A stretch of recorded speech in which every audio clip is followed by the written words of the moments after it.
ব্যক্তি থেকে পরিবার, সমাজ থেকে রাষ্ট্র, দেশ থেকে বিশ্ব সবকিছুর চালিকায় রাজনীতি। তাই রাজনীতির 10 দিক নিয়ে রাজকাহন নিবেদন করছে জি-8 ইস্পাত। সাথে আছে আমি তাসনুভা তন্নি। তিনবারের সাবেক প্রধানমন্ত্রী ও আপসহীন নেত্রী বলে খ্যাত বিএনপি চেয়ারপারসন বেগম খালেদা জিয়ার অসুস্থতাকে ঘিরে দেশ জুড়ে উদ্বেগ উৎকণ্ঠার সময় পার করছেন দলটির নেতারা। অন্যদিকে বইছে ভোটের হাওয়া। 26 সালের ফেব্রুয়ারিতে নির্বাচন হতে যাচ্ছে বলে সরকারের কর্তা ব্যক্তিরা বারবার স্পষ্ট করার পরও টঙের দোকান থেকে শুরু করে সর্বত্র চলছে একই আলোচনা। সরকার ঘোষিত সময়ে আদৌ নির্বাচন হবে তো, হলে সেটা কবে? এমন নানা প্রশ্নের অবসান ঘটিয়ে ভোটের তারিখ চূড়ান্ত করতে আগামী 7 ডিসেম্বর বৈঠকে বসতে যাচ্ছে নির্বাচন কমিশন। এদিকে আজ একই দিনে জাতীয় নির্বাচন ও জুলাই সনদ নিয়ে গণভোট আয়োজনের অগ্রিম প্রস্তুতি দেখে ঢাকায় নিযুক্ত ইইউ রাষ্ট্রদূত অবাধ ও সুষ্ঠু নির্বাচনের বিষয়ে আশাবাদী হলেও গত মাসে মেয়াদ শেষ হওয়া জাতীয় ঐকমত্য কমিশনের সদস্য বদিউল আলম মজুমদার বলেছেন, দেশে গণতান্ত্রিক উত্তরণের জন্য শুধু সুষ্ঠু নির্বাচনই যথেষ্ট নয়, এর জন্য দরকার পরিচ্ছন্ন রাজনৈতিক অঙ্গন। অভ্যুত্থান পরবর্তী বাংলাদেশে সেটা কতটা বজায় আছে? এছাড়া নির্বাচন হওয়া না হওয়া নিয়ে যে জনমনে শঙ্কা আছে, সেটা তফসিল ঘোষিত হলেই দূর হবে কি না, এসব নিয়ে আলোচনায় আজ রাজকাহন স্টুডিওতে আছেন বিএনপির কোষাধ্যক্ষ সাবেক সংসদ সদস্য মুর্শিদুজ্জামান মিল্লাত, আছেন বাসদের সহ সাধারণ সম্পাদক রাজিকুজ্জামান রতন এবং আছেন রাজনৈতিক বিশ্লেষক ও সাবেক সংসদ সদস্য গোলাম মাওলা রনি। স্বাগত জানাচ্ছি আজকে রাজকাহনে। গোলাম মাওলা রনি, নির্বাচন আগামী ফেব্রুয়ারিতে হবে কি না, এটি আসলে এখন জনমনে এক ধরনের খুবই আলোচিত প্রশ্ন এবং অনেকেই আসলে এখনো মনে করছেন যে হয়তো আগামী ফেব্রুয়ারিতে নির্বাচন নাও হতে পারে। ঠিক একই সময়ে যখন বেগম খালেদা জিয়ার যে শারীরিক অবস্থা সেটি এবং তারেক জিয়ার ফেরা না ফেরা নিয়ে যে শঙ্কা তৈরি হচ্ছে, সেটিও আসলে নতুন করে আমাদেরকে ভাবনার আরেকটি সুযোগ তৈরি করে দিল।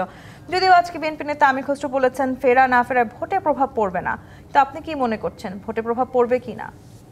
জি, ভোটে প্রভাব পড়বে।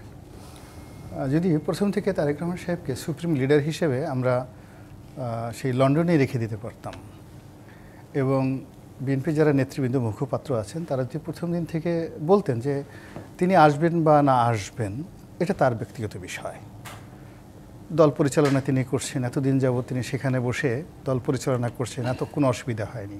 তো এখন তিনি আসবেন না আসবেন সেটা বিষয় নিয়ে তারা যদি কথাবার্তা না বলতেন তাহলে হয়তো এটা ভোটে প্রভাব পড়তো না। কিন্তু কেন যেন এই উনি আজ আসবেন, কাল আসবেন, পরশু আসবেন, নভেম্বরের দ্বিতীয় সপ্তাহে প্রথম সপ্তাহে আসবেন ইত্যাদি ইত্যাদি বিএনপি যারা নেতৃবৃন্দ কথাবার্তা বলে রাজনীতির ময়দানে জনাব তারেক রহমান সাহেবের উপস্থিতিটাকে অনিবার্য করে তোলা হয়েছে। এই গেল একটা দিক। ফলে তফসিল ঘোষণা করে নির্বাচনের সময়টিতে তার উপস্থিতিটা বিএনপির জন্য খুবই জরুরি। এটা হলো এক। এর মধ্যে মানে কোনো বাট নাই, কিন্তু নাই, সেমিকোলন নাই। এর সেমিকোলন দিতে গেলে বিএনপির সর্বনাশ হবে। 2 নম্বরে যেটা হলো সেটা বিএনপির এখন জনাব তারেক রহমান সাহেব একমাত্র অবিসংবাদিত নেতা, ভবিষ্যৎ প্রধানমন্ত্রী। বিএনপির বাইরে অন্য কাউকে চিন্তা করে না। বিএনপির কোনো লোক মানে কোনো বিকল্প যাকে বলা হয় 1%ও কোনো সম্ভাবনা নাই। অন্য কোনো নাম যদি বলা হয় যে বিএনপিতে তারেক রহমান সাহেবের বাইরে অমুকের নাম, আমি যদি এখন বলি যে জনাব মুর্শিদুজ্জামান মিল্লাত তার সম্ভাবনা আছে এবং তারেক রহমান সাহেব বলেছে প্রধানমন্ত্রী হওয়ার, তারপরের দিন দেখবেন যে বিএনপির সমস্ত অফিসগুলো তার জন্য হারাম হয়ে গেছে। তো সেই অবস্থায় তারেক রহমান সাহেবের যে ইমেজ এবং তার যে পার্সোনালিটি, এটাকে ক্ষুণ্ণ করার জন্য যারা বিএনপির বিরুদ্ধ শক্তি রয়েছে তারা সেই গত 1 বছর ধরে প্রাণান্ত চেষ্টা করছেন তার বিরুদ্ধে বিভিন্ন স্লোগান, ন্যারেটিভ তৈরি করা, তারপরে তার এই চাঁদাবাজি, তারপর শেষে চাঁদা পড়ে পল্টনের, চাঁদা যায় লন্ডনে, সে এই গত 14 মাসে কয়টা গাড়ি কিনেছেন, গাড়ির রং কী, কালার কী, বিভিন্ন বিষয় নিয়ে মূলত যদি তারেক রহমান সাহেবকে বিএনপির নেতৃত্ব থেকে আলাদা করে দেয়া যায় তাহলে জাস্টিস সাত্তারের অধীনে যে একটা নির্বাচন হয়েছিল এবং সেই নির্বাচনে যে পরিণতি বিএনপিকে ভোগ করতে হয়েছিল, আগামী তো ঠিক ওইরকম একটা পরিণতি উইদাউট তারেক রহমান সাহেব যারা বিএনপি প্রতিপক্ষ তারা সেই জিনিসটা ঘটাতে চাচ্ছে। তারেক রহমান দেশে ফেরার ইস্যুতে তিনি নিজে আসলে যেটি বলেছেন এটি তার একক সিদ্ধান্ত নয় এবং অনেকে বলার চেষ্টা করছেন তারেক রহমান হয়তো অন্য কোনো প্রভাবশালী দেশে গ্রিন সিগন্যালের জন্য অপেক্ষা করছে কিনা। সেটি আসলে সেই সিগন্যালটি কেন বাংলাদেশের নির্বাচনে সেই সিগন্যালটিও প্রয়োজন? এটা মূলত আসলে উনি ভালো বলতে পারবেন। এখানে মির্জা ফখরুল সাহেব যে কথাটা বলেছেন যে আসলে এই বক্তব্যটা তিনি কেন দিচ্ছেন, কিভাবে দিচ্ছেন, যেহেতু একটি দলের তিনি সুপ্রিম লিডার, তো তার দৃষ্টিতে যেটা ভালো মনে হয়েছে তিনি সেটাই দিয়েছেন। আমি যেহেতু বিএনপিতে একবার ইলেকশন করেছি বিএনপির মনোনয়নে এবং বিএনপি থেকে এখনও ছেড়ে যায়নি, still I have not leaved BNP, Kazi এই দলের যিনি প্রধান ব্যক্তি তিনি একটা ফেসবুকে স্ট্যাটাস দিয়েছেন, সেই স্ট্যাটাস নিয়ে ব্যক্তিগতভাবে আমার জন্য কথা বলা বিব্রতকর। তবে এটাকে নিয়ে বিরোধী দল যারা আছে তারা নানাভাবে, অর্থাৎ বিএনপি বিরোধী লোক যারা আছে তারা নানাভাবে নানা বিশ্লেষণে ব্যাখ্যা করছে। আমি এটাকে নেতিবাচক ধরতে চাই না, ধরতে না চেয়ে আমি মনে করি যে ধরুন এই যে বেগম খালেদা জিয়া উনি যে এখন হাসপাতালে আছেন, সারা বাংলাদেশ শোকে স্তব্ধ, তাহলে এই যে এই সময়টিতে একজন রাজনৈতিক নেত্রীকে নিয়ে 18 কোটি মানুষের মধ্যে অলমোস্ট সবাই যেভাবে রেসপন্ড করছে, বাংলাদেশে এরকম ঘটনা ইতিপূর্বে ঘটেনি। এটা বিএনপির জন্য একটা বিরাট প্রাপ্তি, রাজনৈতিক প্রাপ্তি, যে দলে এরকম একজন সর্বজন শ্রদ্ধেয়া নেত্রী থাকেন। তো কাজেই এই যে বিএনপির যে প্রাপ্তি, এটা কিন্তু বিএনপি যারা প্রতিপক্ষ তাদের অঙ্গ জ্বলে যাচ্ছে, তাদের মেজাজ গরম হয়ে যাচ্ছে। এটা কী ধরনের কথা? একজন ভদ্র মহিলা, তার বয়স হয়ে গেছে 80 বছর, সে ওখানে বেশ অসুস্থ, সারা বাংলাদেশ কেউ দোয়া করছে, কেউ জিকির করছে, পুলিশ জিকির করছে, আল্লাহ বিল্লাহ করছে। হয়ারাজ আমরা হাসপাতালে রিসিভ হয়ে 2 মাস পরে থাকলাম, কোনো মানুষ আমাদেরকে খোঁজখবর নিল না, আমাদের দাড়ি চুল পেকে ফকফকা হয়ে গেল, একটা মানুষ আমাদের দিকে একটা ছবি পর্যন্ত তুলল না। এ জীবন থাকার চেয়ে কচুর বিষ খেয়ে মরা ভালো, এরকম একজন যদি কারো মনে চুলকানি আসে, তো সে যার জন্য এখন এটা অনুভূতির ব্যাপার, আবেগের ব্যাপার, তারা এই জিনিসগুলো করবে। নিশ্চয়ই সেই আবেগের সাথে আসলে রাজনৈতিক শঙ্কা যেটি আমরা কথা বলছি, সেই শঙ্কাটাও তো থাকছে। রাজিকুজ্জামান রতন, তফসিল ঘোষণার সম্ভাব্য তারিখ ঘোষণা করা হয়েছে এবং বলা হচ্ছে যে এই তারিখটার মধ্যেই হয়তো তফসিল ঘোষণা হবে। তারেক জিয়ার ফেরা না ফেরা নিয়ে আসলে নির্বাচন নিয়ে যেমন আলোচনা ছিল, তিনি যতদিন দেশে না ফিরছেন ততদিন হয়তো নির্বাচন নাও হতে পারে বা নির্বাচন পিছিয়ে যেতে পারে। তফসিল ঘোষণার এই তারিখের পরে কি আদৌ জাতীয় নির্বাচন ঘিরে এখন শঙ্কাটি কাটবে কি না, সেটা কি মনে করছেন? অনেকখানি কেটে যাবে আমরা যদি বলি আনুষ্ঠানিকভাবে, কিন্তু আমরা অনেক সময় দেখেছি না যে কথার পেছনে কথা থাকে, ইন বিটুইন দ্য লাইন অনেক কিছু থাকে।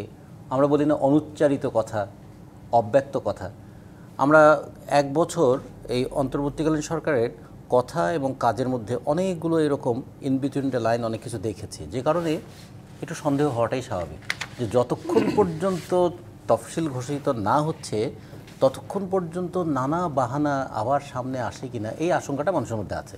কিন্তু আরেক দিক থেকে দেখলে মনে হয় কি, নির্বাচন না দিয়ে সরকার কি করবে, যাবে কোথায়? ওই একটা ছিল না অনেক আগে একটা সিনেমা ছিল না, পালাবি কোথায়?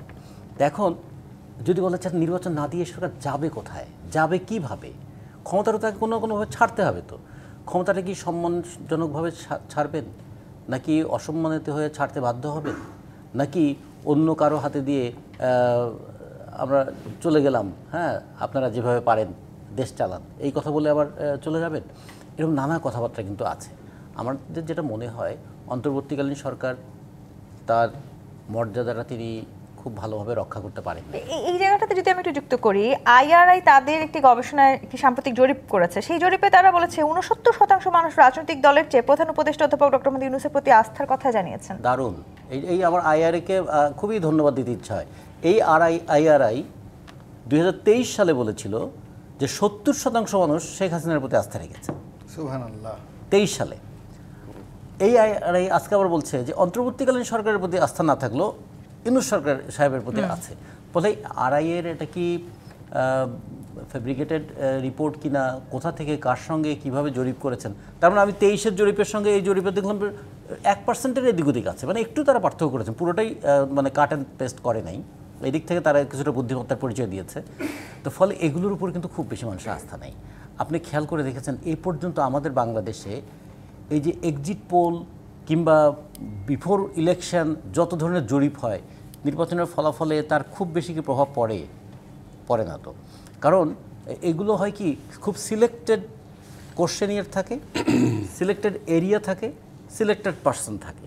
ফলে আমি কি প্রশ্ন করব, কাকে প্রশ্ন করব এবং কি উত্তর পাওয়ার জন্য প্রশ্ন করব, সেই অনুযায়ী যদি আমার প্রশ্নপত্র সাজানো হয় তো উত্তরটা তো আমার প্রত্যাশিত উত্তরটাই হবে। এই জন্য এগুলোর উপর অত বেশি ভরসা না করে মানুষের এখন মনোভাবটা কি, মানুষ খুবই মানে বিচলিত, মানুষ খুবই বিরক্ত, মানুষ অনেকটা আশাহীন এবং মানুষ কখনো কখনো আতঙ্কিত। যে কথাবার্তা চারিদিকে এখন হচ্ছে এবং যারা বিভিন্ন রকম কথাবার্তা বলছেন, মানুষ এখন বলতে শুরু করেছে যে এর নাম গণতন্ত্র, এর নাম আমরা বলবো যে একটু উন্নততর সমাজ। অভ্যুত্থানের পরে আমরা যে একটু উন্নয়ন দেখতে চেয়েছিলাম, চিন্তার জগতের উন্নয়ন দেখতে চেয়েছিলাম, সংস্কৃতির জগতের উন্নয়ন দেখতে চেয়েছিলাম, দায়বদ্ধতার উন্নয়ন দেখতে চেয়েছিলাম, দায়িত্ববোধের উন্নয়ন দেখতে চেয়েছিলাম, সবচেয়ে বড় যেটা দেখতে চেয়েছিলাম যে মানুষের মানবিক বোধের উন্নয়ন, সেটা আসলে কতখানি হয়েছে। ফলে এগুলোর জন্য দায়টা কে নেবেন? এটা সুপ্রিম রেসপন্সিবিলিটি তো এক্সিস্টিং গভর্নমেন্টকে দিতে হবে। এক্সিস্টিং গভর্নমেন্টকে যদি নিতে হয়, গভর্নমেন্ট বলে আমি তো অন্তর্বর্তী, আমি তো কোনো কিছু করছি না, তখন মানুষ প্রশ্ন করবে আপনি অন্তর্বর্তীকালীন সরকার হিসেবে দায় নেবেন না, কিন্তু ঠিকই এয়ারবাস কেনার চুক্তি করতে পারেন, ঠিকই বন্দরের মানে টার্মিনাল ইজারা দেওয়ার চুক্তি করতে পারেন, ঠিকই আপনি অনেকগুলো কাজ করতে পারেন যেগুলো আপনার এখতিয়ারের মধ্যে সেই প্রশ্নটা থেকেই যায় নিশ্চয়ই। এম রশিদুজ্জামান মিল্লাত, নির্বাচন ঘিরে এখনো এক ধরনের শঙ্কার কথা আমরা বলছি, তফসিল ঘোষণার কথাও হয়েছে, এবং যদি আমি বলি সামনে ফেব্রুয়ারি নির্বাচন ঘিরে এই যে শঙ্কা, সেটি সম্ভবত বাংলাদেশের কোনো নির্বাচন ঘিরে এই প্রথম। অর্থাৎ নির্বাচন হবে কি হবে না, এই শঙ্কা হয়তো এর আগে কোনো নির্বাচনের সময় হয়নি। এই যে দ্বিধা তৈরি হয়েছে মানুষের মনে, সেই দ্বিধাটাই বা কি করে তৈরি হলো? না, দ্বিধা তো প্রথম থেকেই তৈরি হয়েছে। আমরা তো এমনি দেখেন একটু শোকে মুহ্যমান অবস্থায় আছি যে দেশনেত্রী বেগম খালেদা জিয়া অসুস্থ। এই জন্য আমরা কিন্তু এই সমস্ত বিষয় নিয়ে মানে খুব একটা মানে বিতর্কেও এগুলো করতে চাই না এখন। তো যাই হোক, তা আমরা প্রথমে আগে দোয়া চাই, আমরা সবার কাছে সারা বাংলাদেশি দোয়া করছি আমাদের মাদার অফ ডেমোক্রেসি দেশনেত্রী বেগম খালেদা জিয়ার জন্য। এবং আজকে মানে শেষ পর্যন্ত বাংলাদেশের সকলেই তো গেছেন, সকল রাজনৈতিক নেতৃবৃন্দ তাকে দেখতে গেছেন, দোয়া করছেন, সারা বাংলাদেশের লোক দোয়া করছেন। এবং আপনার আজকে এই সন্ধ্যার দিকে 3 বাহিনীর প্রধানও দেখতে গিয়েছেন। তাতে করে মানে আমরা ওনাকে নিয়ে বেশি একটা মানে চিন্তার মধ্যে আছি আর কি, যে আবার একটা দিকে এটাও আবার মানে আশ্বস্ত হচ্ছি যে সারা বাংলাদেশ কিন্তু একটি নেত্রী, যিনি বাংলাদেশের নেত্রী হিসেবে পরিগণিত হচ্ছে আর কি। এবং তিনি যে বাংলাদেশের জন্য, গণতন্ত্রের জন্য যে কাজ করেছেন এবং গণতন্ত্র প্রতিষ্ঠা করার জন্য তার যে সেই 45 বছরের রাজনীতি, সেই রাজনীতিতে তিনি যে সফল হয়েছেন এটাও কিন্তু প্রমাণিত হলো তার অসুস্থতার মধ্য দিয়ে। যাই হোক, আমি তার সুস্থতা কামনা করছি এবং আমরা সবাই মিলে তাই করছি। এবং আশা করি তিনি আস্তে আস্তে যেহেতু ভালোর দিকে যাচ্ছেন, আমরা অবশ্যই আশা করি যে আগামী নির্বাচনটাও তিনি যাতে দেখে একটা ভালো গণতান্ত্রিক দেশ দেখে যেতে পারেন। সেই নির্বাচন নিয়েই আপনি কোশ্চেনটা করলেন যে নির্বাচনে আমরা মানে হবে কি হবে না এটা দেখতে পাচ্ছেন কিনা। আমার মনে হয় নির্বাচন হয়ে যাবে, কারণ এছাড়া নির্বাচন ছাড়া এই সরকারের কোনো বিকল্প রাস্তা আমার চোখে আমি দেখি না, যে এখান থেকে এক্সিট করার মতো অবস্থা নাই। কারণ এমন পরিস্থিতি হয়ে গেছে, যেটা রতন ভাই বললেন যে মানবিক উন্নয়ন হওয়ার দরকার ছিল, তারা অনেক কিছু করতে পারত, যে দেশের অনেকগুলি বিষয় নিয়ে তারা মৌলিক বিষয়গুলি নিয়ে একদম স্থির করতে পারত, সমস্ত রাজনৈতিক দলকে সাথে নিয়ে একসঙ্গে একটা সবাই মিলে একটা ওই যেমন আপনার সনদ স্বাক্ষর করলো, এরকম সনদে স্বাক্ষর করি তারা কিন্তু ভালো একটা রাস্তায় রাজনীতি। কিন্তু আবার ব্রিটিশ গণমাধ্যমের একটি খবরে বলা হয়েছে বাংলাদেশের বেশিরভাগ সাধারণ জনগণ এখনো আসলে শঙ্কায় আছেন, যে তারা মনে করছেন হয়তো তফসিল ঘোষণা হয়ে যাবার পরেও নির্বাচন অনুষ্ঠিত নাও হতে পারে। না, সেটা তো আপনার প্রথমে তো আমরা মনে করেছিলাম এরকম আর কি, যে 5 বছরতে নির্বাচন হবে না, এরকম শঙ্কা অনেকেই করেছিল। তারপরে আসলো যে 1 বছরের মধ্যে নির্বাচন হতে হবে। আমরা দাবি করলাম ডিসেম্বরের মধ্যে হতে হবে, 1.5 বছরের মধ্যে হতে হবে, আমাদের সেনাপ্রধান বলেছিলেন। সেই 1.5 বছরের যখন বিষয়টা আসলো আর কি, এদেশের দেখেন আমাদের বাংলাদেশে সশস্ত্র বাহিনী ম্যাটার্স, কারণ আমরা যে উশৃঙ্খলতার মধ্যে দিয়ে আমাদের রাজনৈতিক দলগুলি চলে, সেখানে সশস্ত্র বাহিনীর একটা সাপোর্ট দেশের জন্য খুবই জরুরি হয়ে পড়ে আর কি। সেটা 111-ও দেখেছেন, এবং এর আগেও বিভিন্ন ক্ষেত্রে সশস্ত্র বাহিনীর রোল যেটা ছিল সেটা কিন্তু মানে খুবই লক্ষণীয়, এবং এটাই বাস্তব আর কি। যেখানে সশস্ত্র বাহিনী বলছে যে 18 মাস মধ্যে নির্বাচন হতে হবে, যেহেতু দেশের গণতন্ত্র মানে যেভাবে আমরা আশা করেছিলাম গণঅভ্যুত্থানের পরে, সেটা এই অন্তর্বর্তীকালীন সরকার দ্বারা হলো না, সেই জন্য নির্বাচন 18 মাসের মধ্যেই হতে হবে। সেটা সেটেল হলো লন্ডনে যে ফেব্রুয়ারিতে ইলেকশন হচ্ছে, এবং ফেব্রুয়ারিতে ইলেকশন হবে বলে আমি আশাবাদী। আপনারা আশাবাদী, কিন্তু অনেকেই আবার এখানে কিন্তু অনেকেই অনেক মন্তব্য, রকমের হ্যাঁ, সমীকরণ অনেক খোঁজার খেলার চেষ্টা চেষ্টা করছে, কারণ জি। বোঝা যাচ্ছে যে আমাদের দল, বাংলাদেশ জাতীয়তাবাদী দল, এই নির্বাচনটা করলে এবার ক্ষমতায় হ্যাঁ, আবার সেটাও আপনার মানে আসবে আর তাড়াহুড়ো কি। করে এবং- করার চেষ্টা করছে কিনা বিএনপি, সেটা নিয়েও তো প্রশ্ন না, আছে। এটা তাড়াহুড়া না, 1.5 বছর তো তাড়াহুড়া না, অনেক আগে হওয়ার উচিত ছিল আর কি। জি, আবার আড়াই প্যাচের খেলাও মনে করছেন অনেকে। গোলাম মোল্লা রনি নিজেই আসলে মনে করছেন যে এখন আসলে রাজনীতির দেখেন, আমি যে একটা অবস্থা, কথা সেটা বলি, আড়াই যে প্যাচের খেলা। আমি আসবো, আমার একটা বিরতির সময় হয়েছে। দর্শক, জি25 ইস্পাত নিবেদিত রাজকাহন থেকে বিরতি নিয়ে ফিরছি, সাথেই থাকুন। জি25 ইস্পাত নিবেদিত রাজকাহন দেখছেন। গোলাম মোল্লা রনি, তফসিল হলেই নির্বাচনের সংখ্যা কেটে যাবে সেই সম্ভাবনা যেমন অনেকে দেখছেন, আবার তফসিল হলে নির্বাচনী সম্ভাবনা নাও কাটতে পারে সেই সম্ভাবনা আছে। একই সময় রাজনীতিতে আসলে যে ধরনের সমীকরণ দেখছি তারেক রহমানকে ঘিরে, কিংবা আসলে জামায়াত এই মুহূর্তে যা বলছে, আইআরআই এর যদি আরেকটি জরিপের কথা আমি আপনাকে বলি, 53% জামায়াতকে পছন্দ করে, কিন্তু ভোটে তারা বিএনপিকে এগিয়ে রাখতে চায়। আরআইআই বলছে এই কথা। আবার আপনি বলছেন রাজনীতিতে আপনি আড়াই প্যাচের খেলা দেখছেন। কি খেলাটা আসলে হচ্ছে রাজনীতিতে? প্রথমত আপনাকে বলি যে আপনি রাস্তাতে হাঁটছেন, হঠাৎ করে যদি আপনাকে একজন এসে সালাম দেয়, এসে বলে যে আমার নাম আজরাইল, তুমি কেমন আছো, তা আপনার অবস্থাটা, অনুভূতিটা কেমন হবে? মুহূর্তের মধ্যে আপনি সেন্সলেস হয়ে যাবেন। তো এখানে আরআইআই এই শব্দটার সাথে কেমন একটা আজরাইল ভাব আছে। আজরাইল ভাব আছে, কারণ এই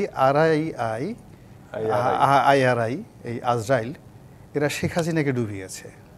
তাকে 70% সেই জনপ্রিয়তা দেওয়ার কয়দিন পরেই তার অক্কা শেষ। এখন ইনুস সাহেবকে সে 69% বলছে। এটা তো আমার ভয় লেগে গেছে, কারণ একবার আজরাইল যার পিছনে ঘুরে, এবার যার বাড়িতে রেকি করে, তার অবস্থা কিন্তু ভালো যায় না। তো কাজেই যারা এই সকল বানোয়াট, বাগোয়াজ, ভাড়া করা, এই বাংলাদেশের মানুষজন তো এই সমস্ত ইউরোপ আমেরিকার মতো তথ্য নিয়ে কাজ করে না। তারা নির্বাচনের ঠিক আগের রাত্রে অনেক সময় নির্বাচনের ফলাফল চেঞ্জ হয়ে যায়। এই বাংলাদেশে আমরা যারা ইলেকশন করে এসেছি, আমরা দেখেছি যে একটা কেন্দ্রে আমরা আশা করলাম যে সেখানে আমি ভোট পাবো, কিন্তু আগের রাত্রে হয়তো আমি পেয়ে গেলাম অথবা আমার প্রতিপক্ষ পেয়ে গেল, এভাবে চেঞ্জ হয়ে যায়। এখানে একটা মানুষ সিদ্ধান্ত নিয়ে কনস্ট্যান্টলি এবং ইনস্ট্যান্টলি এবং যে কে বলা কনসিস্টেন্টলি, মানে ধারাবাহিকভাবে 15 দিন একটা সিদ্ধান্ত পুরো বলবৎ থাকবে, এইরকম মানে স্ট্যাবিলিটি বাঙালির কখনোই ছিল না। কাজে এখানে জরিপ কোনো কাজে আসে না। এই গেল এক। 2 নম্বরে হলো যে এখানে যে নির্বাচনের তফসিল, যদি নির্বাচনের তফসিল আপনি একেবারে সাম্প্রতিক সময় বিএনপির সেই 2006 সনের ঘটনা দেখেন, ওই সময়তে যে মাহফুজ কমিশন ছিল, তারপরে শেষে আজিজ কমিশন ছিল, কয়েকবারই তো এই তফসিল ঘোষণা করা হয়েছে, কয়েকবার পরিবর্তন করা হয়েছে। তো অতীতে আসলে যদি জাস্টিস মাহফুজের কথা চিন্তা করেন বা জাস্টিস আজিজের কিন্তু বিচারক হিসেবে একটা অনবদ্য তার একটা রেকর্ড ছিল, অসাধারণ একজন আইনজীবী ছিলেন, ব্রিলিয়ান্ট একজন লোক ছিলেন। কিন্তু এই একটা সিস্টেমের মধ্যে, পরিস্থিতির মধ্যে পড়ে সেই লোকটাকে আমরা রীতিমতো উন্মাদ বানিয়ে ফেলেছিলাম। একেবারে সব লোকজন মনে করতে এটা একটা পাগল, মাথায় কোনো চুল নাই, কিছু নাই। মানে একজন নির্বাচন কমিশনার সিইসি বলতে যদি কেউ আজিজের কথা বলে, ধরে নেয় একটা পাগল। তো আজিজ সাহেবের যে ওয়েট, তার যে ক্যারিয়ার এবং তার যে এডুকেশন এবং তার যে অনেস্টি, সেই তুলনায় এখন যারা সিইসি হিসেবে আছেন বা নির্বাচন কমিশনে আছেন, তারা ভবিষ্যতে কী পারফরমেন্স করবেন আমরা জানি না, কিন্তু অতীতের পারফরমেন্স তারা আজিজ সাহেবের অর্ধেক পারফরমেন্সও তাদের ক্যারিয়ারে নেই। তো একটা বিরূপ পরিস্থিতিতে যদি আজিজ সাহেব, মাহফুজ সাহেবের অবস্থা এমন হয়, সাংবাদিকদেরকে তারা দাঁড়িয়ে দেখায় যে আমাদের মেরুদণ্ড আছে। তো কাজেই এই যে যেটা ঘোষণা করতে চান, সেটা একটু ঘোষণা করে দেখুন। এখনই তারা যেভাবে চোখ দুটো গোল করছেন, মুখ দুটো একেবারে এমন ভাবসাব করছেন যে অ্যাটিস্টিস তাদের কথা মতো সারা বাংলাদেশ চলবে, টেকনাফ থেকে তেঁতুলিয়া পর্যন্ত। নির্বাচন তফসিল ঘোষণা করার সাথে সাথে আর্মি, মিলিটারি, পুলিশ, বিডিআর থেকে শুরু করে নক্ষত্র, গ্রহ, নাপুঞ্জি, সমস্ত কিছু তারকারাজি আমাদের সেই সিসির কথা মতো চলবে, আর তারা ফুস করে যা বলবে ওইভাবে নির্বাচন হয়ে যাবে। এত সোজা না। সেখানে কি তাহলে আপনি আড়াই প্যাচের খেলাটা দেখতে পাচ্ছেন? এখানে আড়াই প্যাচ তো বলছিলাম আগে, বোধহয় আগে কোনো একটা সময় বলেছিলাম। আপনি বলেছিলেন যে যদি রাজনৈতিক পরিবেশ নরম থাকে, কূটনীতি বা ডিপ্লোম্যাটিক বিষয়গুলো বেশি প্রাধান্য পায় এবং শোরগোল কম হয়, তাহলে বুঝতে হবে পর্দার আড়ালে ভয়ঙ্কর কিছু ঘটছে। এখন কি ভয়ঙ্কর কিছু ঘটছে? হ্যাঁ, এখন আরও অনেক ভয়ঙ্কর অনেক কিছু হচ্ছে। বিকজ আমি যখন এই কথাগুলো বলেছিলাম তখন বেগম জি অসুস্থ হননি। আমি যখন এই কথাগুলো বলেছিলাম তখন তারেক রহমান সাহেব ওই স্ট্যাটাসটা দেননি। আমি যখন এই কথাগুলো বলেছিলাম তখন নির্বাচন কমিশনের যে সচিব তিনি বলেননি যে তারেক রহমান সাহেবের নাম ভোটার লিস্টে নাই। তাকে কে জিজ্ঞাসা করেছে তারেক রহমান সাহেবের নাম ভোটার লিস্টে আছে না আছে? আমরা তো কাউকে জিজ্ঞাসা করিনি। এই প্রশ্নটি করতে চাই মুশতাকুজ্জামান মিল্লাত, তারেক রহমানের নাম যদি ভোটার লিস্টে নাই থাকে বা যা কিছু আসলে এই মুহূর্তে যে আড়াই প্যাচের শঙ্কা করছেন গোলাম মাওলা রনি, সেখানে যদি ভয়ঙ্কর কিছু সত্যিই ঘটে থাকে তাহলে বিএনপির আসলে সামনের দিকের হালটা কি হতে যাচ্ছে? আমি তো মনে করি যে ভোটার লিস্টে তিনি ভোটার লিস্টে অন্তর্ভুক্তি হচ্ছেন এবং তিনি তো দেশে এসে আপনার ফিঙ্গারপ্রিন্ট দিতে পারেন, ওখান থেকেও অ্যারেঞ্জ করা যায় ফিঙ্গারপ্রিন্ট দিয়ে তার আইডি কার্ডটা হলেই তো ভোটার লিস্টে হয়ে গেল, মানে তার এনআইডিটা হয়ে গেলে। তারেক রহমানের নিরাপত্তা নিয়ে অনেক আলোচনা আছে, আজকে তার ভোটার নিয়ে কোনো অসুবিধা নাই, নিয়ে কোনো শঙ্কা নেই এখন। না, এটা তো স্বরাষ্ট্র উপদেষ্টা সবসময় বলে থাকেন এইভাবে কথা, সেটা অন্য কথা। কিন্তু তার সে তো সাধারণ ব্যক্তি নয় অ্যাকচুয়ালি, মানে তারেক রহমান এখন একটা প্রধান রাজনৈতিক এবার বৃহৎ রাজনৈতিক দলের প্রধান। তিনি আসলে পরে তার শঙ্কার কারণ তো থাকতেই পারে আর কি, এবং সেটা নিয়ে আমাদের সরকার আমাদেরকে আশ্বস্ত করেছেন। তারপরেও আমরা আশ্বস্ত হইতে চাই, আমাদের দল থেকে হইতে চাই, আমরা আরও নিশ্চিত হতে চাই তার নিশ্চিত যে তার নিরাপত্তা, সেগুলি নিয়ে আমাদের তো চিন্তা আছে। আর আমাদের আমরা দল থেকেও তো তার জন্য একটা বিষয় আছে, দল তাকে আমরা কোথায় রাখবো, কিভাবে যাবেন, কিভাবে থাকবেন। আমরা তো নর্মাল একটা দলের নেতা আর দলের প্রধান নেতার সঙ্গে কিন্তু অনেক পার্থক্য আর কি। আপনি দেখেন এই মানে আগের যে নেতৃবৃন্দের প্রধান যারা মানে যে দলের প্রধানরা থাকেন আর কি, তাদের বিশেষ করে বিএনপি, অতীতে আওয়ামী লীগ ছিল, তারপরে আপনার জাতীয় পার্টি ছিল, তাদের প্রধানগুলির কিন্তু অন্যরকম একটা অবস্থান আর কি। তো এই অবস্থানের প্রেক্ষিতে আমরা চিন্তা করছি যে তিনি যথাসময়ে আসবেন, এবং যদি শিডিউল ঘোষণাও হয়, যে শিডিউল ঘোষণাও হয়ে যায় এই 15 তারিখের মধ্যেই, তাহলে তিনি আর তার 4-5 দিনের মধ্যে তিনি আসবেন। এসে তার মধ্যে আমরা এদিকে প্রস্তুতিগুলি গ্রহণ করব, আমাদের প্রস্তুতি রয়েছে। তিনি এসে থাকবেন কোথায়, তার গাড়ি লাগবে, তার সিকিউরিটি লাগবে, আমাদের নিজস্ব সিকিউরিটি লাগবে, তিনি বসে নির্বাচন পরিচালনা করার জন্য একটা পরিবেশ লাগবে, তার অফিসটা ঠিক করা হচ্ছে। তিনি যেখানে বসে আমাদেরকে দলীয় প্রধান হিসেবে নির্দেশনা দিবেন, বিভিন্ন জনসভায় যাবেন, কিভাবে যাবেন, কোন গাড়িতে যাবেন, আমরা কারা কারা তাকে নিরাপত্তা দিতে পারবো, কিভাবে দিতে পারবো, কোন কোন গাড়ি বহরে কিভাবে থাকবে, এটাই রাজনৈতিক ধারা যেটা আর কি। তো সেগুলি করতে গেলে ভূ রাজনৈতিক চাপে আছে বলে আমি জানি না, এটা উনি বলতে পারবেন। আমাদের দৃষ্টিতে তো থাকার কথা নয়, কিন্তু আমার বিশ্বাস যে আপনারা যত কিছুই বলেন না কেন, সব বিশ্বাস ভঙ্গ করে তিনি এই ডিসেম্বরের মধ্যেই, এবং ডিসেম্বরের বেশ অনেক আগেই তিনি আসবেন বাংলাদেশে। অবশ্যই তিনি আসবেন, এবং ডিসেম্বর শেষ হওয়ার অনেক আগে আসবেন তিনি, এই কথাটা আমি আজকে বললাম আপনাকে। এবং তিনি আসবেন, তিনি নির্বাচনে অংশগ্রহণ করবেন, তিনি নির্বাচনের প্রচারণায় তিনি যাবেন, এবং প্রচারণার ক্ষেত্রে যে নিরাপত্তা দরকার সেটা সরকারের কাছে চাওয়া হবে। আমাদের থেকে আমরা নিজেরা দেওয়ার চেষ্টা করব, এবং আমরা নির্বাচনী প্রচারণায় অংশগ্রহণ করব যদি নির্বাচন ওই তারিখে হয়। আমরা আশা করি নির্বাচন ফেব্রুয়ারি ফার্স্ট উইকেই হয়ে যাবে। জি, রাজিকুজ্জামান রতন, নির্বাচন যদি এই ফেব্রুয়ারির প্রথম দিকে হয়, সেক্ষেত্রে আসলে অনেকেই বলার চেষ্টা করছেন, কিংবা আসলে রাজনৈতিক বিশ্লেষকরা বলছেন যে এমন অনেক গোয়েন্দা তথ্য আছে যে 32টি আসনে ঢুকে যেতে পারে আওয়ামী লীগের পলাতক নেতাকর্মীরা, এবং ভোট বানচালের চেষ্টা যে আওয়ামী লীগ করছে সেটি তো সজীব অজিত জয় অনেকটা স্পষ্টভাবেই তার ইন্টারভিউয়ে বলেছেন। সেই জায়গাগুলো তাহলে কিভাবে নিয়ন্ত্রিত হবে?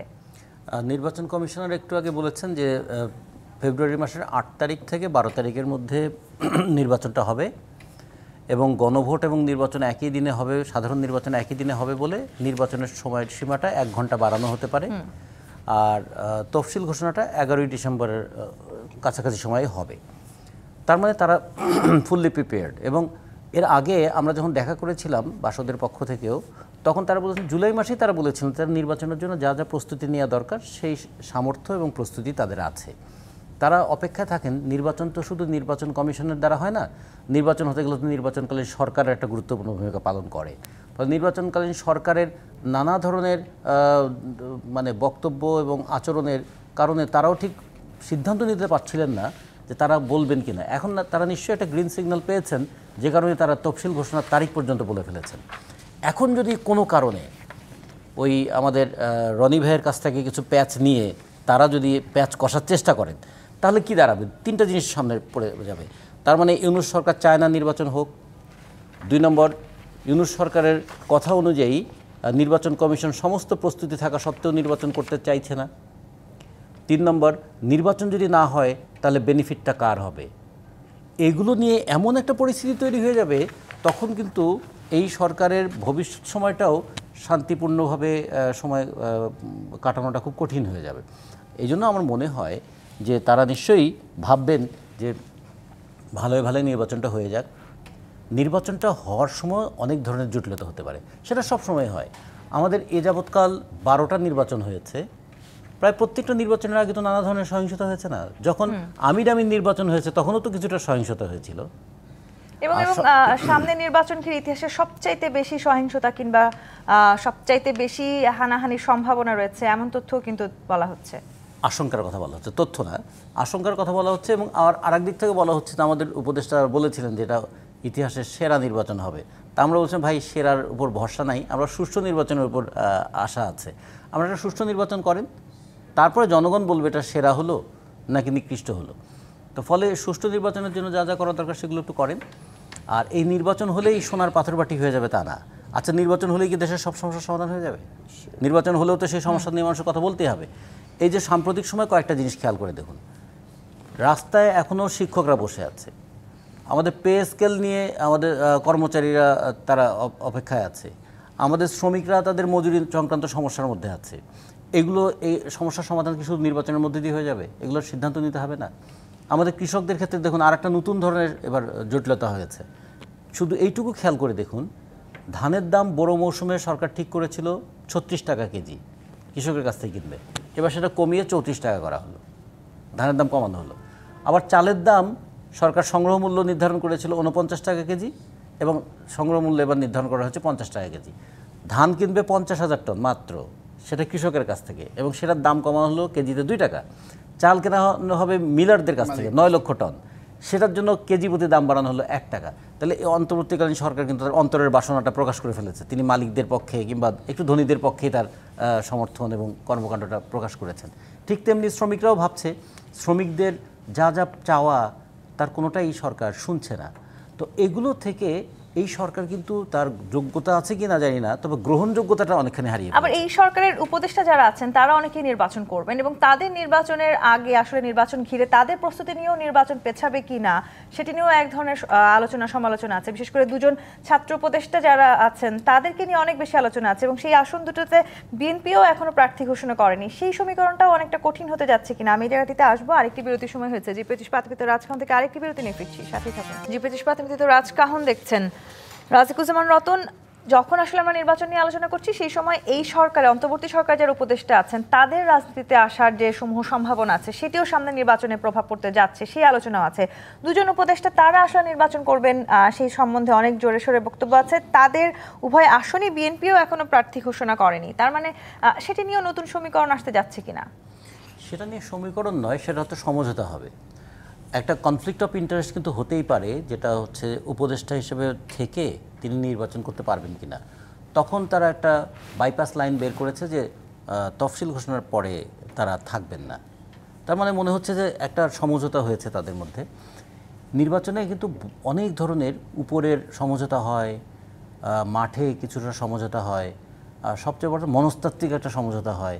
কখনো কখনো কেউ কেউ মনে করে ঠিক আছে কিছু ছেড়ে কিছু ধরতে পারি যদি, এই ধরনের নানা ঘটনা নির্বাচনকে কেন্দ্র করে হয়।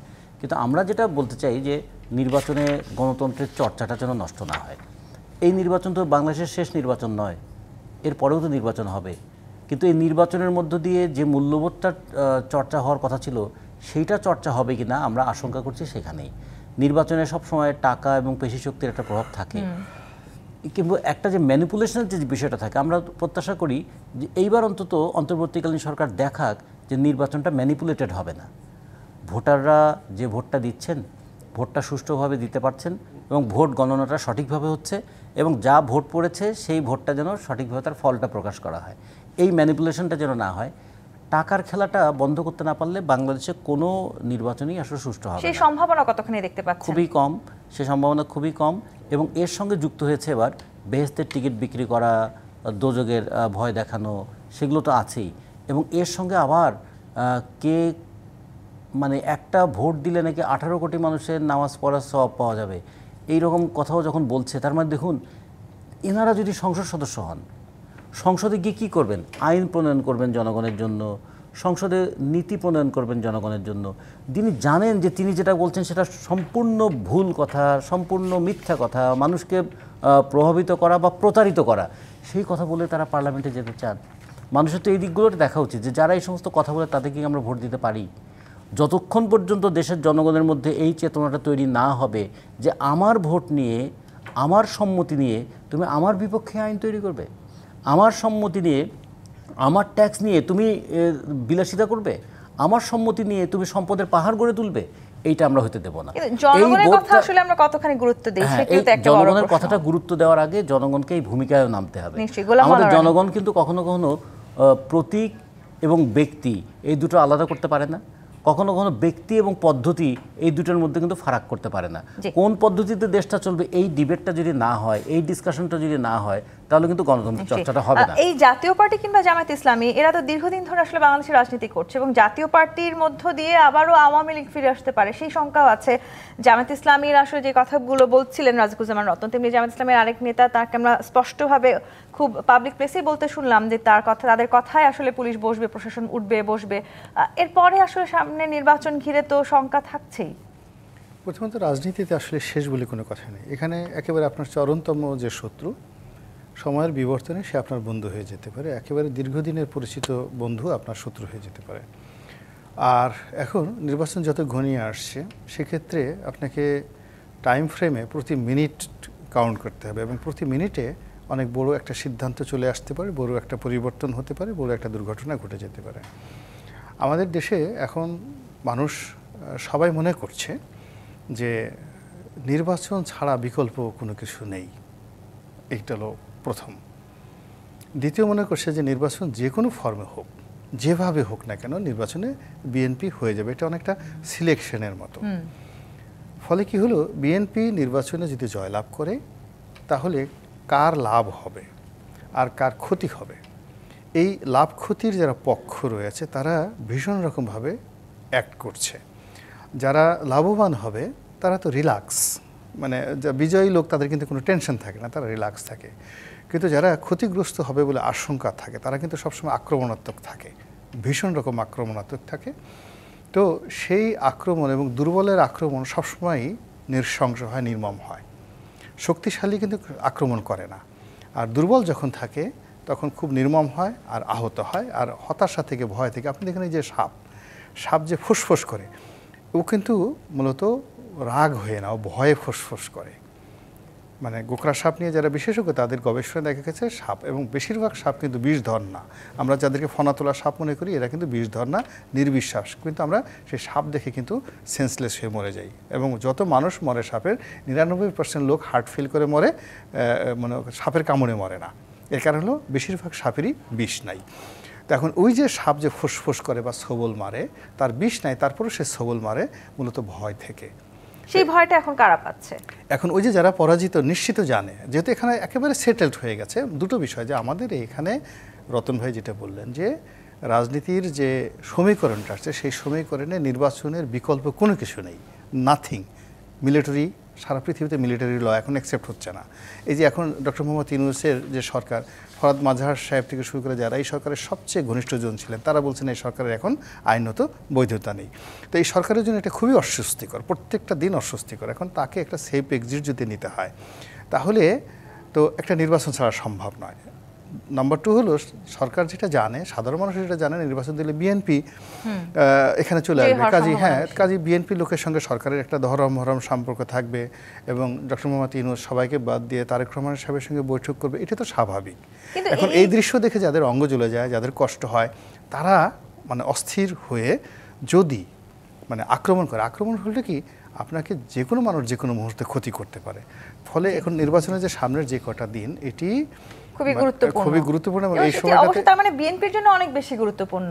বিএনপির জন্য মানে অবশ্যই গুরুত্বপূর্ণ। এই জায়গাটিতে আসি, এমরুজ্জামান মিল্লাত এই যে আসলে বলছে বিএনপির জন্য খুবই গুরুত্বপূর্ণ সামনের দিনগুলো, খুব স্বাভাবিক, এবং এই নির্বাচনী সমীকরণে এগিয়ে যেতে হলে অনেকগুলো রাজনৈতিক দলের ষড়যন্ত্র হচ্ছে, এরকমটাও তো আলোচনা আছে। সেই ষড়যন্ত্রগুলো মোকাবেলা করার জন্য আপনারা কি ধরনের কৌশল গ্রহণ করছেন? দেখেন, আসলে কৌশল হলো মানে সব কিছুতেই কৌশল তো থাকেই, কিন্তু আসলে এই কৌশলগত দিকটা চিন্তা না করে আমরা চাচ্ছি যে এখন সমঝোতার মধ্যে দিয়েই দেশটাকে কিন্তু পুনর্গঠন করতে হবে। এটা হলো প্রথম কথা আর কি। কারণ সমঝোতা যদি না থাকে তাহলে এই যারা ফুসফুস করছে ওনার কথায়, তাহলে এটা ঝামেলা করতে পারে আর কি। সব কিছুতে এটা সমঝোতা করে একটা, যেহেতু আমরা একটা ডিক্লেয়ারও করেছি যে আমরা যদি সরকার গঠন করতে পারি তাহলে আমরা একটা জাতীয় সরকারের মতো রূপ দিয়ে সকলকে নিয়ে ঐক্যবদ্ধভাবে দেশকে পুনর্গঠন করব আমরা। এবং সেখানে আমাদের কিন্তু প্রত্যেকটি পলিসি ভিত্তিক যে কাজ, যেগুলি মানে মন্ত্রণালয়গুলি হবে, এগুলি কী কী পলিসি ভিত্তিকভাবে কী কাজ করা যাবে সেগুলো নিয়ে আমরা কিন্তু কাজ করছি ইতিমধ্যেই। এটা আশা আছে যেহেতু যে আগামী বার সরকারে আমরা আসতে পারি, জনগণ নিশ্চয়ই আমাদের ম্যানিফেস্টো দেখে 31 দফা দেখে তারা আমাদেরকে ভোট দিবেন, আমাদেরকে সরকারে বসাবেন। সেই ক্ষেত্রেও আমরা চাচ্ছি যে জাতীয় সরকার গঠন করে আমরা সকলে মিলে ঐক্যবদ্ধভাবে, যাতে করে দেশটার আর এরকম বিশৃঙ্খলা, এরকম মানে যে একে অপরের প্রতি যে সমঝোতার কথা আপনি বলছেন এমরুজ্জামান মিল্লাত, সেই সমঝোতা নিয়েও তো শঙ্কা আছে যে আপনাদের অনেক হেভিওয়েট নেতাদেরকে আসলে এই সমঝোতার জন্য দলীয়ভাবে আসলে তাদেরকে অনেক না, কোনো অসুবিধা নাই। তাতে করে আমাদের দলীয় নেতারা তো অন্যভাবে তারা একটা সরকার গঠন করলে অনেক জায়গায় অনেকভাবে অনেককেই প্লেস করা যায়। আপনার একদিনেই মানে ধরেন প্রায় 2 থেকে 2,500 খুব ভালো পোস্ট আপনার থাকে একটা সরকারে, যেগুলিতে আপনাকে তাদের স্থাপন করতে পারেন আর কি, হেভি ওয়েট নেতাদের যদি সমঝোতার মাধ্যমে আসতে চান আর কি। কিছু পেতে হলে কিছু ছাড় দিতে হয়। তো সেই হিসাবেই হিসাব করে করে না পেতে যাচ্ছে নিশ্চিত আমরা বলতে পারবো না যতক্ষণ পর্যন্ত মানুষ আমাদেরকে ভোট না দেয়। এবং ভোট হলে আমরা আশা করতে পারি, বিকজ আমরা যে ম্যানিফেস্টো নিয়ে আগাচ্ছি এবং আগামী দিনে যে চিন্তাভাবনা নিয়ে আগাচ্ছি, তাতে করে মানুষ এই সহিংসতা দেখতে চায় না, ফেসিস্ট দেখতে চায় না। এবং ইতিমধ্যে আমাদের বেগম খালেদা জিয়ার যে ইচ্ছা এবং সেগুলোর প্রতিফলন ঘটানোর জন্য জনাব তারেক রহমান যেভাবে বক্তব্য রাখছেন, যেভাবে ম্যানিফেস্টোগুলো দিয়েছেন, যেভাবে আমরা পলিসিভিত্তিক কাজ করে এগুচ্ছি, তাতে করে মনে হয় যে আগামী ইলেকশন হওয়ার পরে তারপরে সকলকে মিলে সমঝোতার মাধ্যমে একটা ধন্যবাদ এমরুজ্জামান মিল্লাত, গোলাম মাওলা রনি এবং রাজিকুজ্জামান রতন আজকে রাজকাহন আমাদেরকে সময় দেওয়ার জন্য। দর্শক, আজকের মতো বিদায় নিচ্ছি জি25 প্রাথমিক রাজকাহন থেকে। ফিরবো আগামীকাল রাত 10টায় নতুন রাজকাহন নিয়ে। ডিবিসির সঙ্গে থাকুন।